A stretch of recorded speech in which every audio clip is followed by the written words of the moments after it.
Sinariwa ng ilang taga-Dagupan ang kanilang karanasan sa pagtama ng 1990 killer quake sa Luzon. Sundan sa report ni CJ Turida.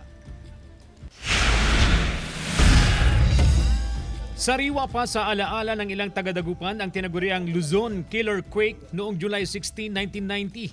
35 taon nang nakararaan nang yanagin ng magnitude 7.8 na lindol ang Kalakhang, Luzon. 37 anyos noon ang Nooy Midyaman na si Ginoong Ike Palinar. Susundo sana siya sa kanyang mga anak sa isang paaralan sa Dagupan nang maramdaman ang malakas na pagyanig. Gumalaw yung pader. Tutumba sa kotse ko.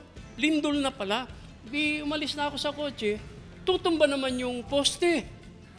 Tapos nakita ko yung kotse ko nilalamon unti-unti ng putik. Si Kagawad Rodolfo Bruno, ramdam pa rin daw ang takot sa tuwing naaalala niya ang malakas na lindol noon. 17 anyos siya noon at nagtatrabaho bilang bagger sa isang grocery store. Kikita mo yung kalsada din na talagang yung kalsada gumaganon-ganon tapos bibiyak yung kalsada and then lalabas maitim na tubig.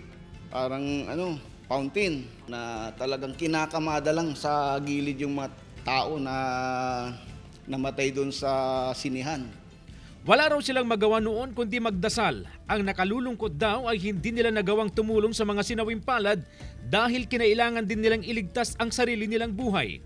Matindi rin ang naramdamang pagyanig sa Baguio. Isa sa mga survivor ng killer quake doon, ang 53 anyos na si Dr. Sandy Montano. That day, I was already under the rubble. I was pronounced dead.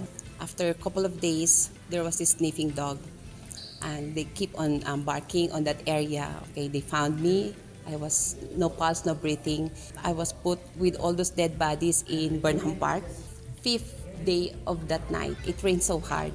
It starts my heart to beat. Nagkaroon po na ako ng heartbeat. Tumagal ng 45 segundo ang lindol. Daan-daang katao ang namatay at nasugatan.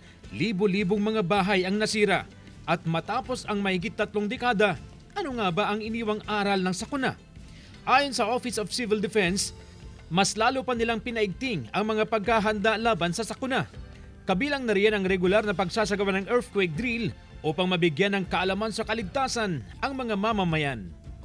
Ine-enhance po yung preparedness po ng atin pong mga kababayan, especially po sa mga paaralan, sa mga establishments po, na kung saan po madalas nandun po tayo ng mga kababayan po. Kasama sa Jing Dakanay, CJ Torida, One North Central Luzon.